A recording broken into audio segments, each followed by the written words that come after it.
élargir constamment.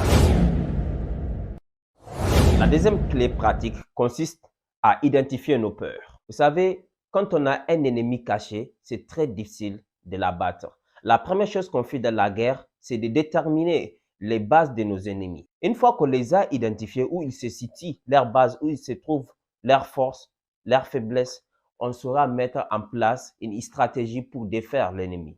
C'est la même chose. Nous sommes en guerre. Nous sommes en guerre contre la peur qui veut nous séparer de notre propre réalisation. Nous sommes en guerre contre ces limitations internes qui nous séparent réellement de nous construire. Nous sommes réellement en guerre contre nous-mêmes. Comprendre pourquoi on se auto-sabote, c'est la meilleure façon de gagner sur nous-mêmes. Et pour mieux comprendre cela, il faut faire la liste de tous vos peurs que vous identifiez. N'essayez pas de connaître tous vos peurs. C'est carrément impossible. Mais la meilleure façon de découvrir vos peurs, c'est en poursuivant la réalisation d'un objectif. C'est là que les peurs qui vous empêchent de poursuivre cette réalisation de cet objectif vont se déclencher. Donc, les peurs sont en nous. C'est en fonction des situations que ces peurs se révèlent. Donc, n'essayez pas de voir tous vos peurs. Juste identifiez les peurs actuelles qui vous bloquent pour la poursuite de la réalisation de votre objectif. Disons que vous voulez créer une chaîne YouTube, mais vous avez des peurs limitantes comme « Oh, je ne suis pas intéressant.